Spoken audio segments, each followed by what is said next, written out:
Bismillah. Assalamualaikum warahmatullahi wabarakatuh. Innal hamdalillah nahmaduhu wa nasta'inuhu wa nastaghfiruh wa na'udzu billahi min shururi anfusina wa min sayyiati a'malina. May yahdihillahu fala mudhillalah wa may yudlil fala hadiyalah. Asyhadu an la ilaha illallah wahdahu la syarikalah wa asyhadu anna Muhammadan abduhu wa rasuluh. Ya ayyuhalladzina amanu taqullaha haqqa tuqatih wa la tamutunna illa wa antum muslimun. Ya ayyuhan nasu taqu rabbakumul ladzi khalaqakum min nafsin wahidah wa khalaqa minha zawjaha wa batha minhuma rijalan katsiran wa nisaa wattaqullaha alladzi tasaaluna bihi wal arham innallaha kana 'alaikum raqiba. Ya ayyuhalladzina amanu taqullaha wa qulu qawlan sadida yuslih lakum a'malakum wa yaghfir lakum dhunubakum wa may yuti'illaha wa rasulahu faqad faza fawzan 'azima. Amma ba'du fa inna asdaqal hadis kitabullah wa khairal hadi hadi Muhammad sallallahu alaihi wasallam wa syarral umuri muhdatsatuha wa kullu muhdatsatin bid'ah wa kullu bid'atin dhalalah wa kullu dhalalatin finnar. Ikhwah fillah rahimakumullah, saudaraku yang senantiasa dalam curahan rahmat dari Allah. Alhamdulillah kita bersyukur dengan lisan dan gerakan badan kita karena Allah tidak henti-hentinya memberikan kepada kita nikmat, dan yang paling besar adalah nikmat ilmu, karena dengan ilmu kita bisa mengenal Allah, kita bisa mengenal, memahami hakikat hidup, dan dengan ilmu kita juga bisa membedakan antara yang hak dan yang batil, dan dengan ilmu pula kita bisa memperjuangkan apa yang harus kita perjuangkan. Baik, saudaraku yang Allah muliakan, sekarang kita akan membahas subjudul dari hadis yang ke-8 ini, yaitu agama Islam menjunjung kehormatan setiap muslim. Minimalnya teman-teman kita akan membahas dua, menjunjung dan kehormatan. Walaupun kehormatan sudah kita bahas, menjunjung dan kehormatan. Artinya kita akan menggabungkan dua kata ini yang kita membahasnya.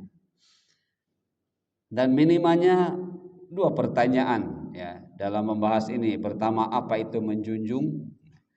Bagaimana cara menjunjung? Baik teman-teman yang Allah muliakan, kita langsung saja Agama Islam menjunjung kehormatan setiap muslim. Mari kita sama-sama berpikir apa yang dimaksud dengan menjunjung kehormatan setiap muslim tersebut. Tumbuhkan keinginan untuk tahu apa yang dimaksud dengan menjunjung kehormatan setiap muslim tersebut. Karena ini adalah prinsip dari hidup seorang muslim yang mengakui bahwa Allah menciptakan agama, di dalamnya adalah maqasid syariah, tujuan yang tegas, yang jelas mengapa Allah ciptakan agama Islam ini. Baik teman-teman yang Allah muliakan, kita langsung kepada pertanyaan, apa ini maksud menjunjung? Apa ini maksud menjunjung? Ini teman-teman, singkat. Menjunjung di dalam bahasa Arabnya ternyata ta'zim. Ta'zim kalau kita artikan secara bahasa, mengagungkan. Ketika kita membaca tasbih saat ruku, itu berarti kita sedang ta'zim. Subhana rabbiyal azimi, sedang mengagungkan Allah. Kalau ketika sujud, subhana rabbiyal a'la, sedang meninggikan Allah. Berarti teman-teman bisa membedakan ta'zim dengan meninggikan. Seperti itu, teman. Nah, di sini ternyata ta'zim itu pengertiannya singkat. ijtinabul ma'asi. Ijtinabul ma'asi. Ijtinab berarti berupaya untuk menghindarkan segala sesuatu atau menjauhi sesuatu. Nah, sesuatunya berupa apa? Berupa ma'asi. Ma'asi berarti dari kata asa. Asa itu berarti menentang atau bertentangan. Ya. Muncul juga dari sini kata maksiat. Ya.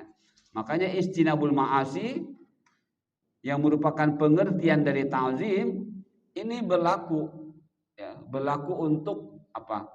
Untuk Allah. Ya, kita harus mengagungkan Allah. Ya. Nah, karena Allah menciptakan manusia dari keagungan Allah, ya, artinya Allah yang maha agung menciptakan manusia, berarti Allah pun akan memberikan keagungan tersebut kepada ciptaannya, khususnya manusia. Nah, ketika manusia paham, maka manusia akan memberikan keagungan kepada selain manusia. Nah, makanya inilah, jadi ta'zim ijtinabul ma'asi, yaitu menjunjung atau mengagungkan atau memuliakan. Apa maksudnya? Menghindari terjadinya pertentangan atau penentangan. Ya, silakan teman-teman bayangkan, ya, menghindari terjadinya pertentangan atau penentangan. Nah, karena kita sedang membahas kita sendiri umat Islam, berarti kalau kita lengkapi menghindari terjadinya pertentangan dengan orang Islam. Ya. Hindari terjadinya pertentangan dengan sesama umat Islam. Itu teman-teman. Ya. Berarti ketika kita punya saudara kita Muslim, nah, jauhilah hal-hal yang bisa menyebabkan terjadinya pertentangan, ya, permusuhan dan lain sebagainya. Pokoknya menyebabkan jadi tidak harmonisnya, ya, hubungan antara kita sesama saudara seagama. Nah, itu teman-teman, ya. Ini sekali lagi, inilah pengertian dari menjunjung. Jadi menjunjung adalah berarti bagaimana kita berupaya agar tidak terjadi, ya, keretakan hubungan sesama Muslim. Ya, sebagaimana kita sudah membahas, Allah memberikan statement untuk kita ini di dalam beragama, kedekatan kita, persaudaraan kita, ikatan kita, Allah menyebutnya dengan ikhwatun. Ya, teman-teman sudah tahu, ikhwatun itu adalah ikatan saudara yang senasab. Beda dengan ikhwan. Walaupun dua kata ikhwatun dan ikhwanun sama-sama dari akhun. Ya, sama-sama dari akhun. Jamaknya ada dua, bisa ikhwatun, bisa ikhwanun. Nah, ketika ikhwatun itu dimaksudkan saudara serahim, saudara senasab. Tapi kalau ikhwan bukan, ya. Ikhwan itu saudara seperti ini, saudara seakidah. Tapi dalam suatu ayat Allah menggunakan kata ikhwatun untuk kita. Ya, innamal mu'minuna ikhwatun, bukan ikhwanun. Nah, itu menunjukkan apa? Allah menyuruh kita ini walaupun pada hakikatnya ikhwan, tapi harus menjadi ikhwah. Walaupun saudara ikatan dalam akidah, tapi Allah menyuruh kepada kita agar seperti ikatan saudara senasab. Ya.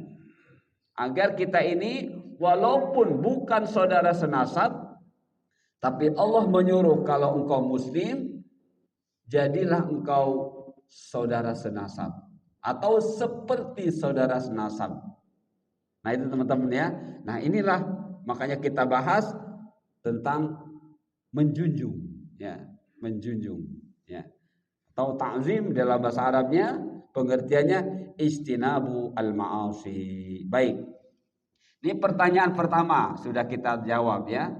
Pertanyaan kedua, kehormatannya dulu, mengulang ya. Kehormatan yang sudah kita bahas ini agar bahasan kita ta'zim benar-benar jelas, maka ini kehormatan. Al-hurmatu atau al-irdu adalah ma la yahillu intihakuhu min nafsin wa aqlin wa naslin wa malin. Apa itu hormat atau al-ir atau kehormatan? Adalah sesuatu yang tidak boleh dirusak, yaitu berupa jiwa, akal, keturunan dan harta benda. Jadi dalam kehidupan kita ini teman-teman, baik kita seorang muslim ataupun bukan muslim, baik manusia itu muslim atau bukan muslim, ini tidak lepas dari empat ini. Tidak akan lepas dari empat ini. Jadi ketika bicara manusia pasti bicara empat. Ya. Bicara nafas adalah gabungan jasad dengan ruh. Bicara akal, hati yang sudah berisi ilmu. Bicara nasal, keturunan dan mal. Jadi seorang manusia ya, adalah makhluk sosial. Dia pasti akan merasakan dan akan berusaha merasakan empat hal ini. Ya, akal merasakan dan ingin merasakan dan pasti merasakan dan wajib merasakan empat hal ini. Jadi namanya manusia tidak akan bisa lepas dari empat hal ini. Nafas, akal, nasal, mal. Walaupun sebutan manusia banyak, ya. Terkadang disebut juga ins, terkadang disebut juga bashar, ya. Seperti itu teman-teman. Nah, baik. Jadi kehormatan adalah berkaitan dengan empat hal yang itu merupakan bagian dari maqasid syariah, ya. Bagian dari maqasid syariah. Maqasid syariah jangan lupa ada 5, ya. Unsurnya ada 5. Agama, ad-din ditambah 4 ini. Itulah maqasid syariah. Ya. Tujuan syariah. 4 ini harus menjaga agama. Agama akan menjaga 4 ini. Itulah maqasid syariah. Ya. Baik. Insyaallah teman-teman masih ingat kalau disebut nafas adalah gabungan antara jasad dan ruh. Indimamu al-jasad war ruh. Gabungan jasad dengan ruh. Disebutlah nafas. Ya. Kemudian nafas terdiri dari 3. Ada nafsu ammarah bisu, ada nafsu al-lawamah, ada nafsu al-mutmainnah. Dari 3 nafsu ini 2 yang positif, 1 yang negatif. Yang negatif adalah ammarah bisu, jiwa atau nafas yang senantiasa mengajak kita kepada keburukan. Inginnya berbuat buruk terus, ya. Dan tidak sadar-sadar dalam keburukannya. Ya, seperti itu. Itulah nafas ammarah bisu. Nah, lawamah nafsu yang menyesal. Berbuat buruk sedikit saja, penyesalannya luar biasa. Ya, ada sedikit berbuatnya itu pun nggak sengaja, tapi menyesalnya luar biasa. Nah, itu nafsu yang positif. Ya, mudah-mudahan kita ini adalah termasuk orang yang seperti itu. Ya. Kenapa? Karena kita merindukan nafsu mutmainnah. Nafsu yang tentram, yang tenang, yang penuh nilai-nilai positif. Tapi yang harus kita pahami, apa sih nafsu mutmainnah itu? Nafsu yang taat, yang senantiasa taat, yang memperhatikan ketaatan. Nah, nafsu tadi yang pertama, ammarah bisu, tidak. Ya. Dia tidak sadar. Jangankan sengaja, enggak sengaja saja, enggak sadar. Nafsu ammarah bisu. Wal'iyadzubillah, ya. Kita berlindung dari nafsu ammarah bisu yang tidak memahami apa itu ta'zim dan apa itu al-hurmat, ya. Jadi orang yang dikuasai oleh amarah bisu, dia tidak paham ta'zim, dia tidak paham al-hurmat. Dia tidak paham bagaimana menjunjung kehormatan. Jangankan kepada yang lain, kepada dirinya saja tidak. Wal'iyadzubillah, ya. Baik, inilah kehormatan teman-teman ya. Sekarang pertanyaan yang kedua, bagaimana menjunjung kehormatan? Ya. Tadi sudah tahu semuanya, menjunjung adalah ijtinabu al-ma'asi. Itu arti menjunjung, ya. Menghindari terjadinya pertentangan. Jadi pertanyaannya bagaimana menghindari, bagaimana menghindari terjadinya pertentangan? Maka ya, jawabannya adalah cara menjunjung kehormatan alias cara menghindari terjadinya pertentangan terhadap kehormatan. 4 tadi, terhadap nafas, terhadap akal, terhadap nasl dan mal. Ya. Bagaimana caranya supaya tidak terjadi pertentangan, ya? Alias terjadi hal-hal yang negatif adalah dengan mengetahui tujuan keberadaan diri atau jiwa, keberadaan akal, keberadaan keturunan, dan keberadaan harta benda, yaitu semuanya untuk beribadah.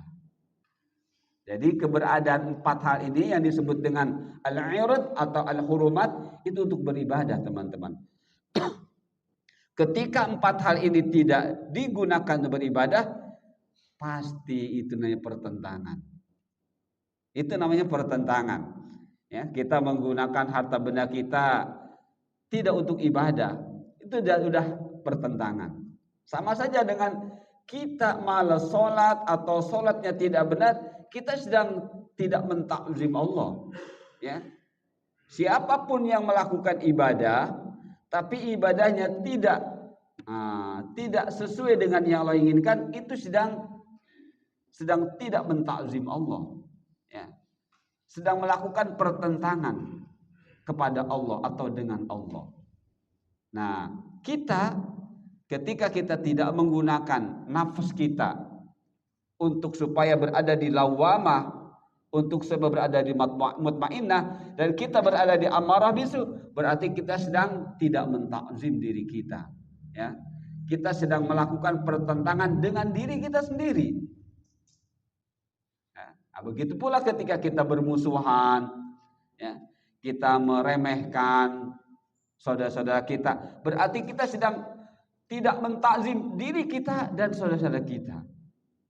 Berarti tidak paham maqasid syariah, ya. Tidak paham tujuan mengapa kita diciptakan oleh Allah. Nah, kalau sudah tidak paham mengapa kita diciptakan oleh Allah, ya sudah. Ulaika kal an'ami bal hum adall. Mereka itu seperti hewan ternak, kata Allah, ya. Bal hum adall, bahkan lebih hina lagi. Ya. Kalau hewan ternak, ya, yang memang bisa dimakan selama penyembelihannya mengikuti syariat, kita bisa menikmati. Ya. Ini manusia balhum adall, lebih hina lagi. Walaupun kita membaca 1000 kali, 1.000.000 kali kita sembelih manusia, tetap nggak halal. Itu namanya balhum adall. Ya, manusia itu lebih hina daripada hewan. Kapan? Ketika tidak paham menjunjung, tidak paham takzim hurumat.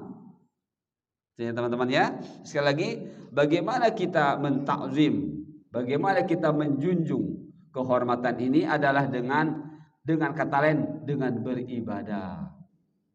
Dengan beribadah. Ya. Ayatnya sudah jelas teman-teman.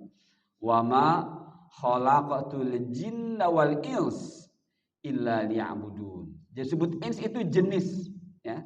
Jenis makhluk Allah. Jadi manusia itu adalah salah satu jenis dari makhluk Allah. Disebut nas atau insan jamaah. Nas itu jamaknya, tunggalnya insan, itu dimaksudkan manusia itu makhluk yang bersosialisasi. Manusia juga disebut bashar. Artinya apa? Manusia itu punya sifat yang menakutkan. Walaupun ada di dalam dirinya sifat yang bagus. Disebut bashar karena manusia itu mengandung di dalam dirinya quwwah al-bahimiyah. Kekuatan atau sifat hewan. Bahkan ulama mengatakan syabu'iyah. Binatang yang apa namanya? Yang seperti macan gitu. Ya. Yang binatang apa namanya ya? Buas. Ya. Sabu'iyah itu binatang buas. Tapi manusia juga punya quwwatul malakiyah, sifat malaikat. Dan satu lagi quwwatu as-syaitaniyah, sifat setan. Jadi dalam manusia ketika disebut bashar, itu kita diingatkan bahwa di dalam diri kita ini ada 3 atau 4 sifat. Sifat hewan, baik hewan yang jinak ataupun hewan yang tadi buas. Kemudian sifat syaitan dan sifat malaikat. Nah, ketika sifat binatangnya tadi, kita makan, kita minum, tidak tahu tujuan. Ya, kita berpakaian tidak tahu tujuan. Bahkan kita duduk di majelis ilmu pun tidak tahu tujuan. Ya, itu namanya bahimiyah. Berarti setan, sifat hewan. Hewan itu hanya makan minum. Ya, begitu teman-teman. Sifat syaitania, quwwatu syaitania apa? Menghalang-halangi diri kita kepada kebenaran. Menghalang-halangi orang lain kepada kebenaran. Ya. Harusnya kita mengenali kebenaran, memahami, malah dihalang-halangi. Ya. Jangan mengenali kebenaran. Diri dan orang lain dihalang-halangi. Itu namanya syaitan. Jadi syaitan itu adalah ib'ad anil khair. Kullu ma yub'id anil khair, semua tindakan, semua perbuatan, semua perkataan yang menjadikan kita dan siapapun jauh dari yang hak, jauh dari kebenaran, itulah syaitan. Maka di dalam diri kita ketika disebut basyariyah itu ada sifat syaitan. Makanya mudah-mudahan Allah jaga kita. Terakhir sifat malakiyah, mulia. Malaikat itu la ya'sunallaha, enggak pernah menentang Allah. Walaupun Allah menggambarkan ada malaikat ghalidh yang kasar, tapi kasarnya sebut bukan bersifat menentang, bukan. Ya. Cuma mungkin kalau digambarkan sebagai manusia menakutkan secara fisik, tapi secara hati tunduk terus kepada Allah. Nah, jadi dalam diri manusia itu seperti itu teman-teman. Ketika disebut bashar, maka yang harus kita pahami seperti itu. Ketika disebut insan atau nas, itu makhluk sosial. Ya.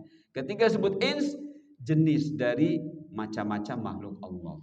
Nah, jadi inilah bagaimana menjunjung kehormatan, memahami tujuan hidup adalah beribadah. Ya, adalah beribadah. Baik. Berikutnya.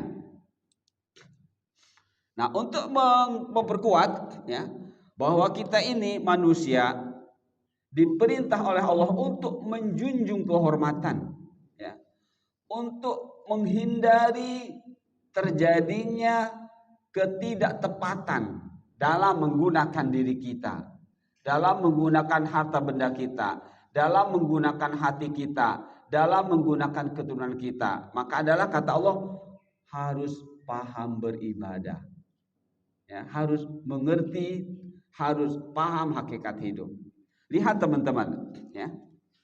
Jadi keberadaan diri alias jiwa, keberadaan akal alias hati yang sudah berisi ilmu yang benar, keberadaan keturunan yang sah, ya, melalui akad nikah yang syar'iyah, ya, dan kemudian keberadaan harta benda yang halal, ya, yang terbebas, yang tidak ada haram, campuran haram, adalah semuanya untuk beribadah.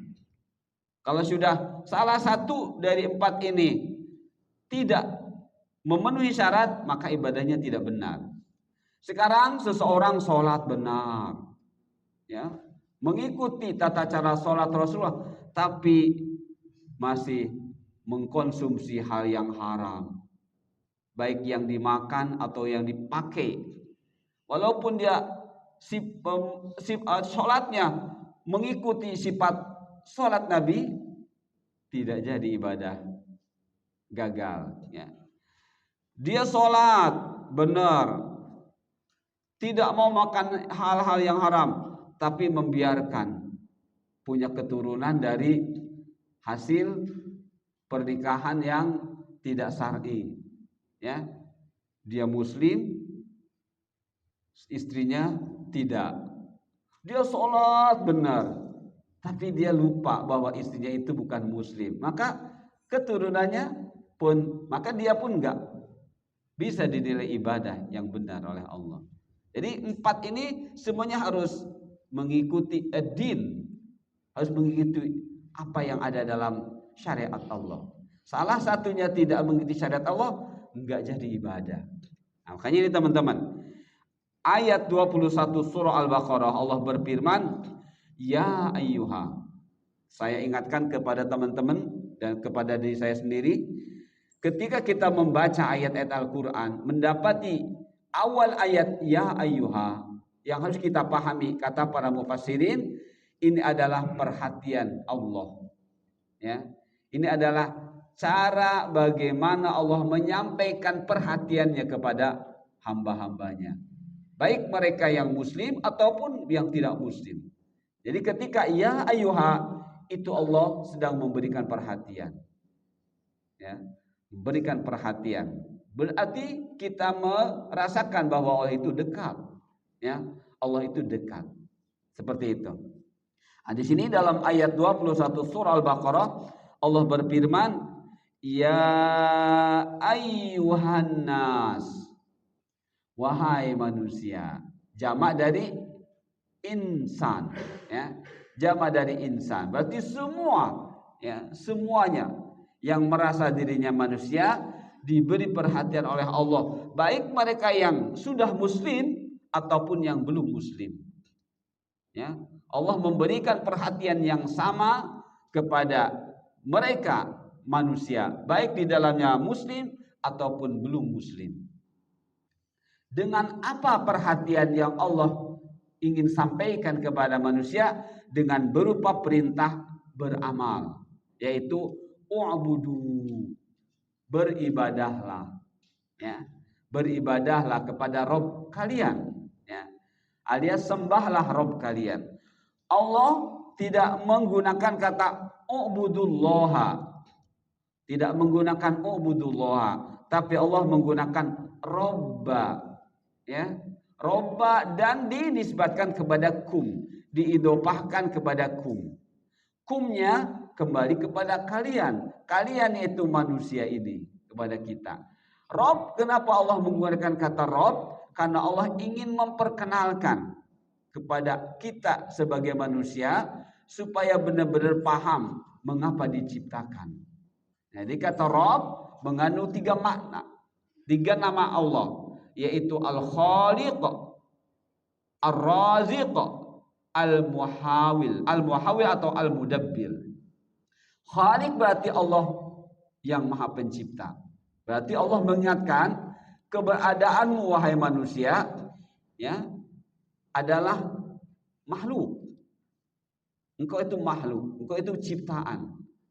Aku Khaliq, begitu. Kemudian Ar-Raziq, engkau itu fakir wahai manusia. Engkau fakir, ya. Engkau itu yang akan terus merasakan kebutuhan. Butuh ini, butuh itu, butuh ini, butuh kebutuhan ruh, butuh kebutuhan jasad. Nah, yang mencukupinya itu adalah Allah. Allah menyebut dirinya dengan Ar-Raziq. Ar-Raziq yang Maha Pemberi. Ya. Pemberi rizki. Baik rizki berupa ilmu ataupun selain ilmu. Baik rizki berupa kesenangan ataupun sepintas kesedihan. Ya. Ketika seseorang paham bahwa tidaklah Allah memberikan rizki kecuali pasti untuk kepentingan ibadah, maka ketika kita diuji dengan rasa sedih, tetap kita akan tersenyum. Kenapa? Itu rezeki. Itu rezeki. Dan tidak ada Allah memberikan kepada manusia ini rezeki pasti kebaikan. Pasti kebaikan. Makanya apapun yang datang kepada kita, baik yang kita senangi atau kita tidak menyenanginya, kita harus melihatnya itu adalah pemberian dari Allah, Ar-Razik. Ya, itu adalah pemberian dari Allah, Ar-Razik. Maka kalau Allah sudah memberi, pasti kebaikan. Pasti kebaikan. Nah, makanya di sini kita harus paham ada iradah syar'iyah, ada iradah kauniyah. Ya. Berkaitan dengan takdir Allah, karena kita ini hidup sedang menjalani takdir Allah, sedangkan takdir Allah itu ada yang baik, ada yang buruk. Kita menyikapinya dengan dua macam iradah. Iradah syar'iyah dan iradah kauniyah. Apa itu iradah kauniyah? Iradah kauniyah adalah kehendak Allah yang harus terjadi walaupun kita tidak menghendakinya. Ya. Kita menghendaki, kita tidak menghendaki, itu pasti terjadi. Itu namanya iradah kauniyah. Tidak ada di antara teman-teman pengen sakit. Nggak ada di antara kita pengen sengsara. Nggak ada di antara kita pengen apa? Pengen miskin. Nggak ada di antara kita pengen sakit. Nggak ada. Tapi kalau itu sudah terjadi dan harus terjadi, maka disinilah seorang muslim harus paham iradah syar'iyah. Apapun yang terjadi pada diri kita, walaupun itu tidak menghendakinya, harus menjadi positif. Harus menjadi pahala. Itulah cara menjunjung kita. Ya, cara menjunjung. Jadi Allah uji kita untuk menjunjung diri kita tidak selalu dengan yang kita inginkan. Tidak selalu dengan hal yang menurut kita positif. Ya. Terkadang dengan hal-hal yang menurut kita negatif. Padahal adalah positif, kata Allah. Kenapa? Allah memperkenalkan kepada kita iradah syar'iyah. Ya. Iradah syar'iyah adalah keinginan Allah agar apapun yang terjadi kepada diri kita harus berujung dengan ibadah, dengan pahala. Begitu teman-teman ya. Nah, jadi ini ketika bicara nas selalu ingat 4 ini. Ya. Ingat diri, akal, keturunan dan harta benda. Yang disebut dengan irdun, yang disebut dengan hurumat, ya. Yang disebut dengan bagian dari maqasid syariah. U'budu ini perintah teman-teman. Sering saya sampaikan ke teman-teman, al aslu fil amri lil wujub. Hukum asal perintah adalah wajib. Berarti beribadah itu wajib. Ya. Beribadah itu wajib. Untuk bisa mendapatkan nilai-nilai dari ibadah tersebut, bukan hanya mengerjakan. Wah, saya sudah mengerjakan. Sudah terpenuhi. Saya sudah memenuhi kewajiban saya. Kalau hanya mengerjakan, tapi tidak benar cara mengerjakannya, belum terpenuhi. Belum memenuhi kewajiban. Ya. Jadi cara memenuhi kewajiban itu bukan hanya mengerjakan, tapi bagaimana cara mengerjakannya. Makanya dalam bahasan kita minimalnya 2 pertanyaan. Apa itu ta'zim dan bagaimana ta'zim? Ya. Jadi dalam rangka memahami ta'zim atau mengagungkan, minimalnya 2 pertanyaan yang harus muncul di benak kita. Apa sih ta'zim itu? Apa sih menjunjung itu? Dan bagaimana caranya? Begitulah kita dalam melakukan perintah-perintah Allah. Ya. 2 minimalnya. Apa sih itu wajib? Bagaimana sih wajib? Nah, apa sih itu sholat? Bagaimana sih mengerjakan sholat? Baru kita akan dapat nilai. Tapi kalau hanya apa itu sholat, bisa jadi belum. Ya. Nah, kebanyakan umat Islam ya, tidak sampai ke sini pertanyaannya. Atau bahkan tidak pernah bertanya 2 hal ini. Apa sih itu Islam? Bagaimana sih menerapkan Islam? Jarang sekali yang bertanya seperti ini. Ya. Jarang sekali orang yang sampai berpikir seperti itu. Makanya kata Allah, kebanyakan manusia itu tidak bersyukur. Ya. Kenapa? Karena tidak paham. Ya. karena tidak memiliki ilmu dan tidak mau mencari ilmu. Makanya akhirnya Allah katakan qalilan ma tashkurun. Qalilan ma, sedikit sekali. Ini maknanya bisa dua teman-teman. Bisa jadi kita ini sedikit bersyukur, atau yang kedua sedikit sekali manusia itu yang bersyukur. Dari jumlah manusia yang banyak ini sedikit yang bersyukurnya. Yang kedua, diri kita. Kita sudah mendapatkan banyak nikmat dari Allah, tapi sedikit juga bersyukurnya. Nah, itu teman-teman ya. Mengapa? Karena ininya jarang digunakan, ya. Tidak digunakan untuk bertanya apa, bagaimana, minimalnya dua. Nah, jadi inilah u'budu adalah ibadah. Ya. Siapa yang disembah? Allah yang menciptakan kalian. Ya. Walladzina min qablikum, dan menciptakan orang-orang yang sebelum kalian. Nah, teman-teman lihat di ujung ayat. Saya sengaja memberikan warna beda. La'allakum tattaqun, agar dengan ibadah itu kalian bertakwa. Nah, di sini makanya kalau untuk bisa menjadi orang bertakwa, kita harus bertanya apa sih itu takwa? Bagaimana bertakwa? Sebenarnya di sini sudah diberi jawaban oleh Allah. Walaupun belum lengkap secara teksnya, tapi secara mafhum, secara kontekstual lengkap. Artinya orang itu tidak akan bisa berada di derajat takwa kalau tidak beribadah dengan benar. Ya. Orang tidak akan disebut muttaqin kalau tidak beribadah dengan benar.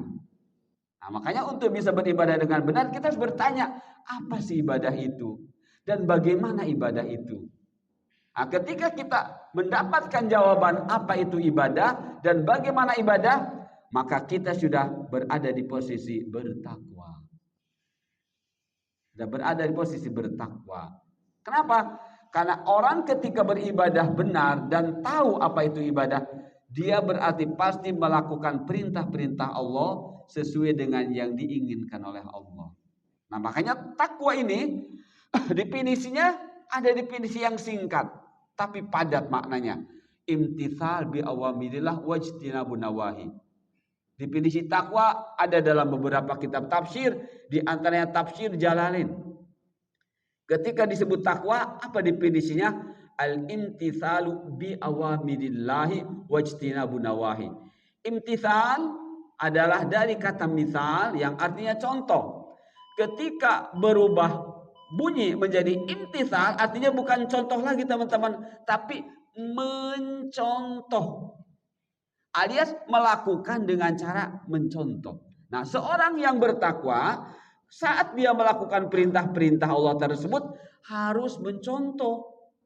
Siapa ini contohnya? Ya Rasulnya, Rasul Allah. Maka dia disebut muttaqin. Kalau tidak mencontoh Rasul, walaupun dia mengerjakannya hebat, tetap tidak disebut bertakwa. Nah, seiring dengan melaksanakan perintah-perintah itu, ijtinab nawahi, jauhi larangan-larangannya. Maka otomatis teman-teman, ketika kita menyibukkan diri dengan bertakwa, otomatis saat itu pula kita menyibukkan diri dengan ijtinabun nawahi, menjauhi larangannya. Otomatis. Ya, otomatis. Kenapa? Ketika seseorang melaksanakan perintah, itu dia sedang menjauhi lawannya, ya, sedang menjauhi lawannya dari perintah apa? Larangan. Nah, baik. Nah, jadi seorang yang beribadah dengan benar pasti dia akan bertakwa. Saya hanya mengingatkan saja teman-teman, ya, mengingatkan apa sih itu beribadah. Nah, ya. Ibadah adalah ismun jami'un likulli ma yuhibbuhu Allah ta'ala wa yardah minal aqwali wal a'mal al-zahirah wal batinah. Ibadah adalah kata yang mencakup segala hal yang dicintai oleh Allah dan diridhoinya berupa perkataan dan perbuatan lahir dan batin.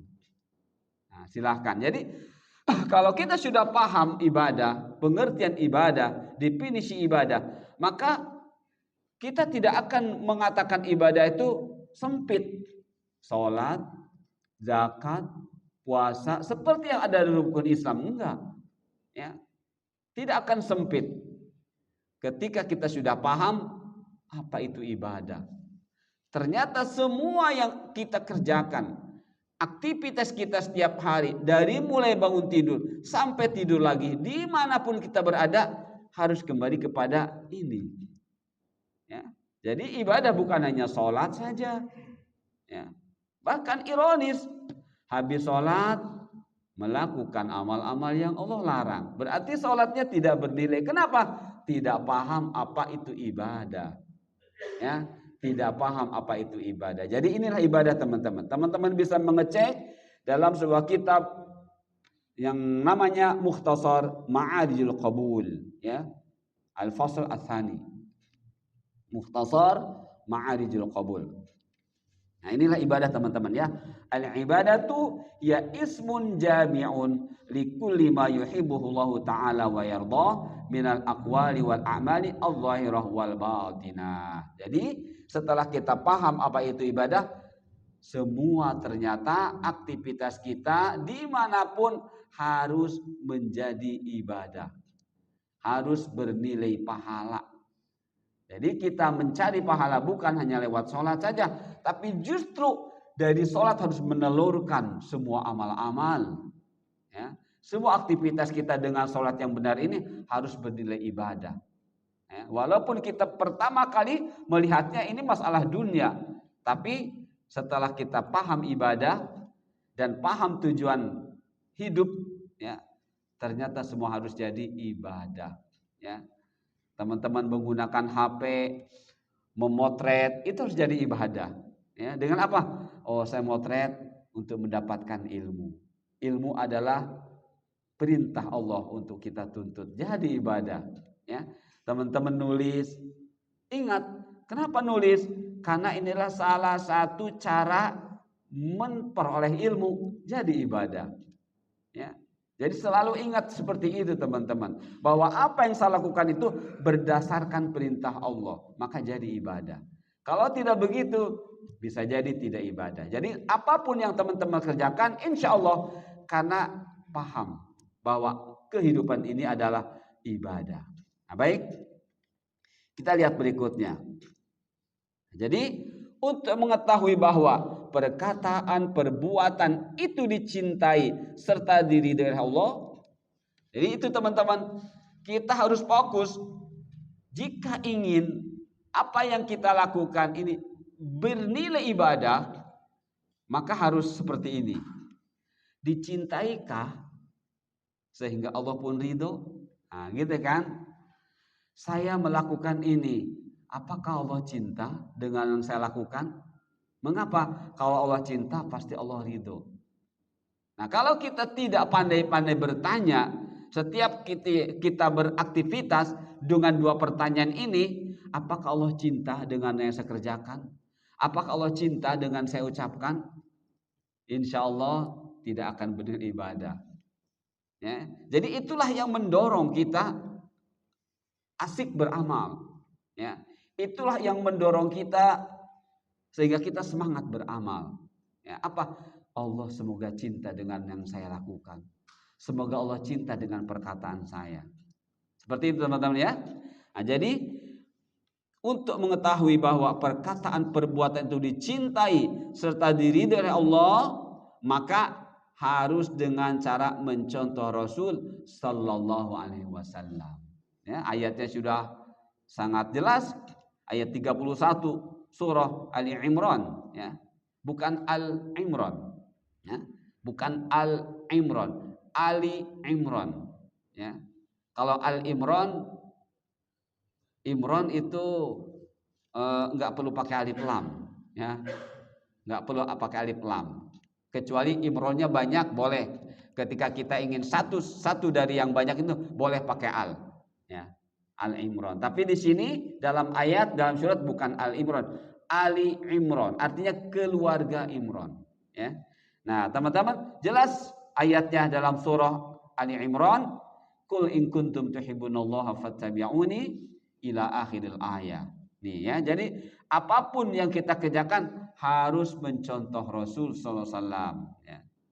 Tapi harus dibarengi apa? Barengi ikhlas. Karena tidak cukup dalam ibadah ini hanya dengan ittiba, tidak cukup.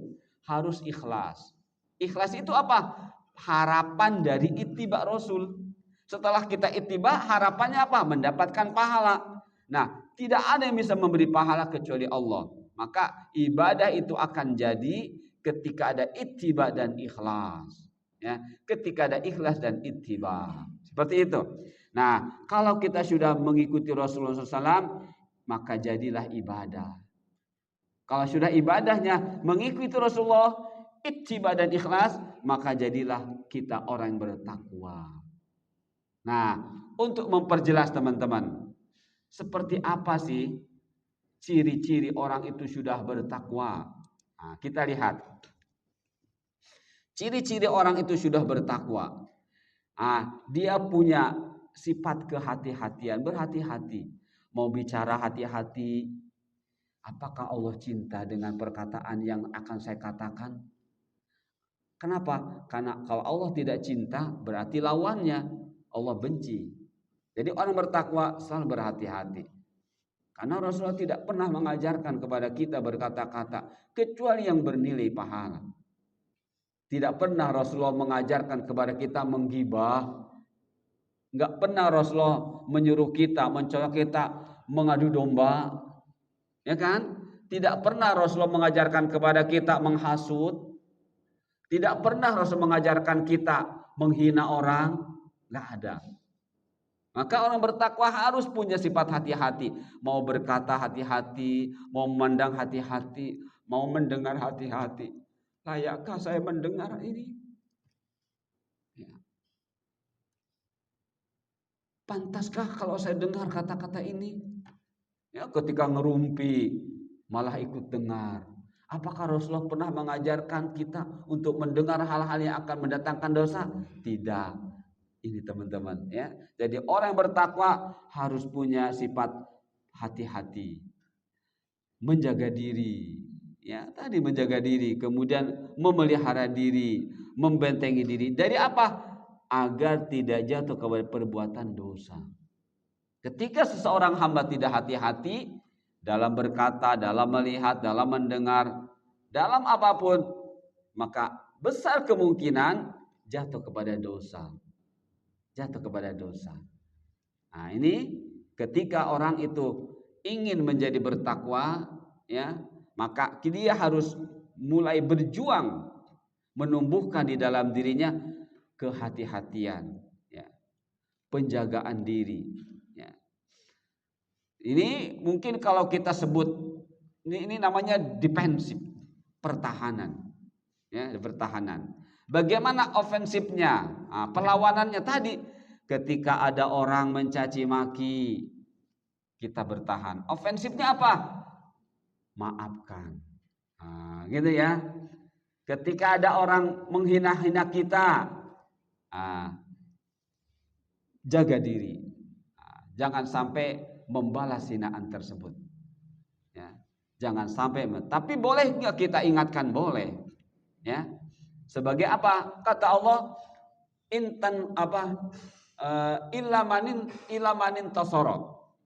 Ketika kita dizolimi, Allah mengizinkan kita untuk membalas kezoliman, tapi jangan sampai lebih.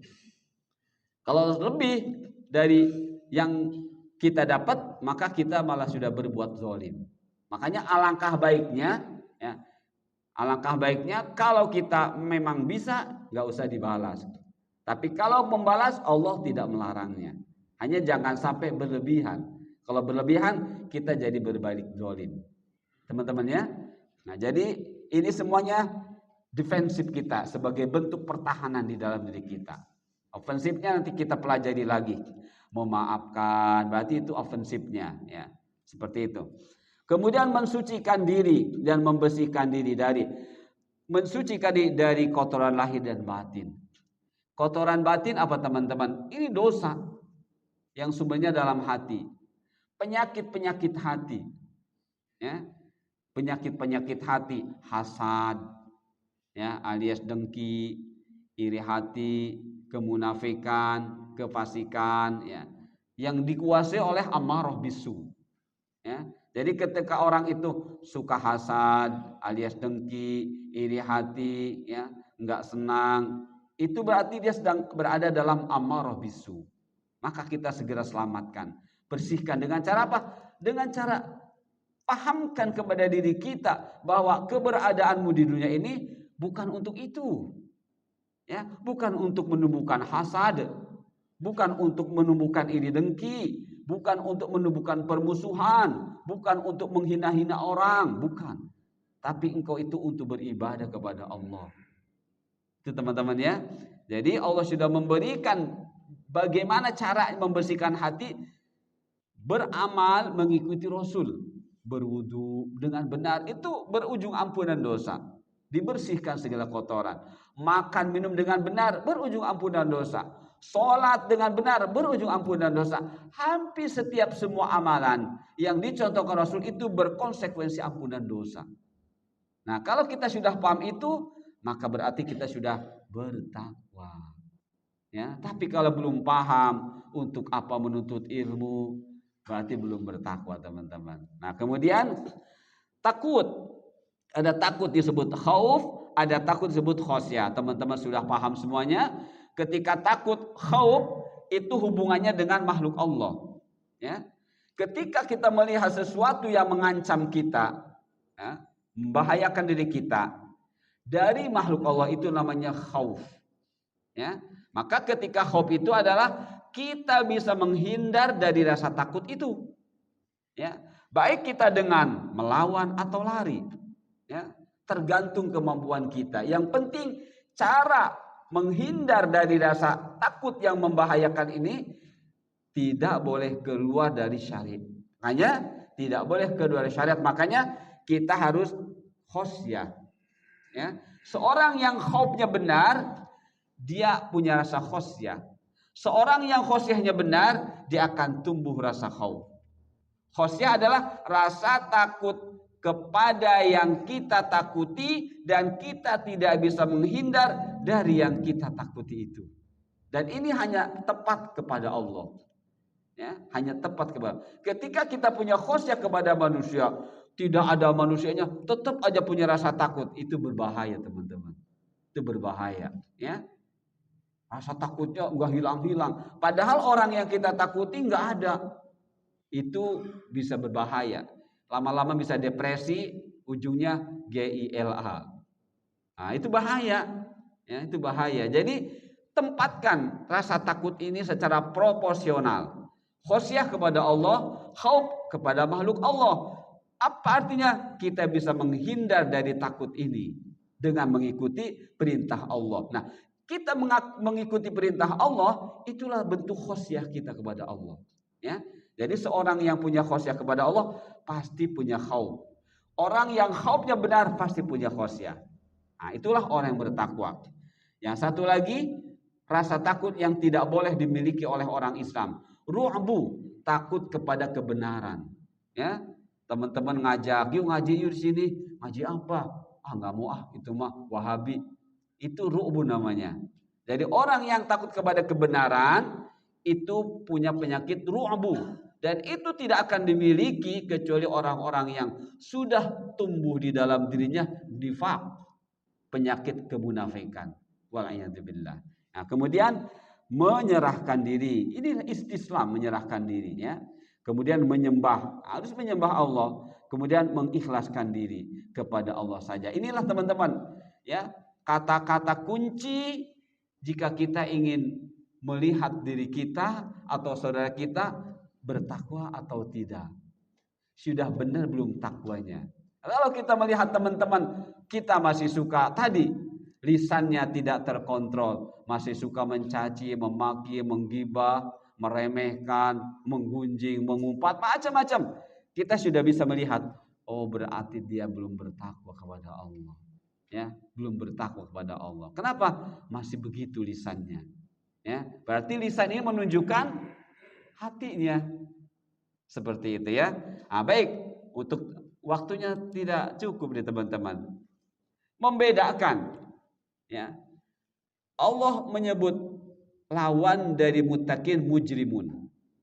Ya. Allah menyebut lawan muttaqin adalah mujrimun. Nah, bagaimana kita membedakan antara orang bertakwa dengan orang yang pendosa? Nah, ini teman-teman, ya.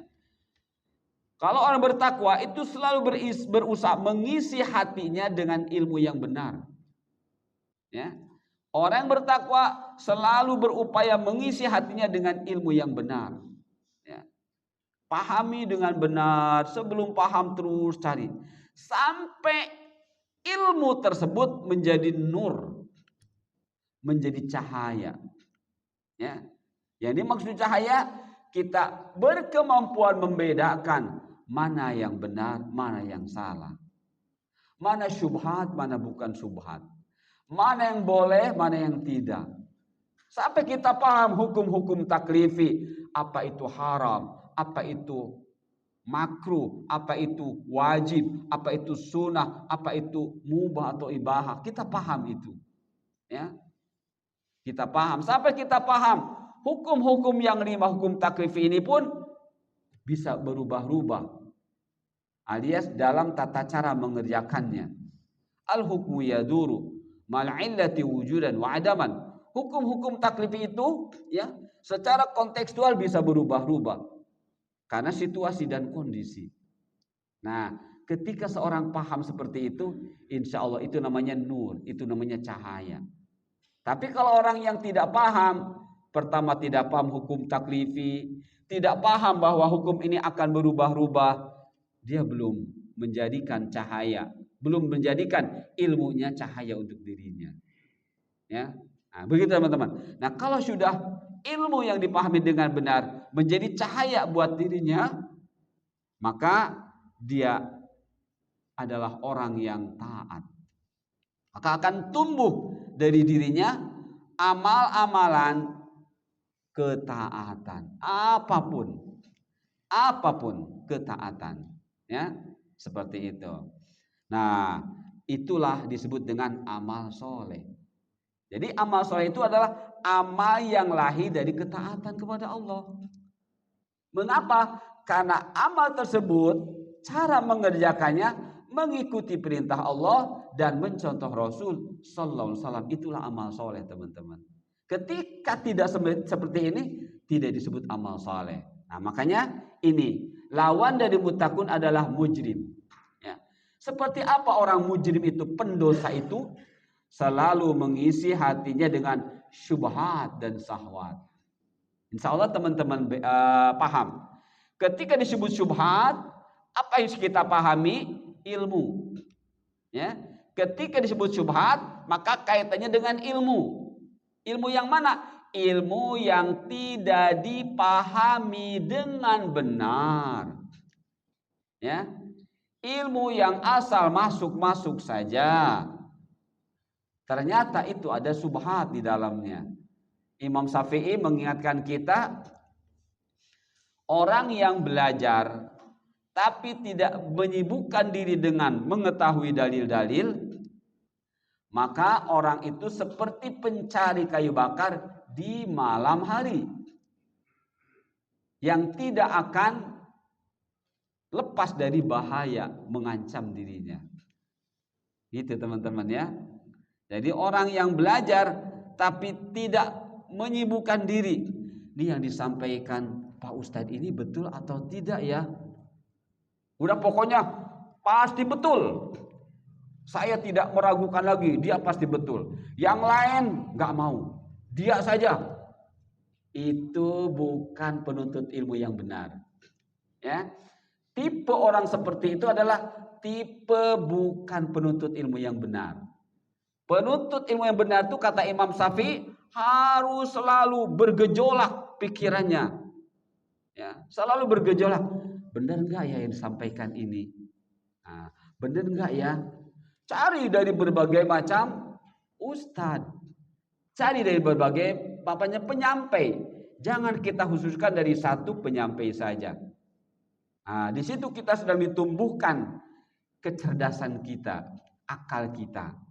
Ya, seperti itu. Artinya kita disuruh oleh Allah, alladzina yastami'unal qaula.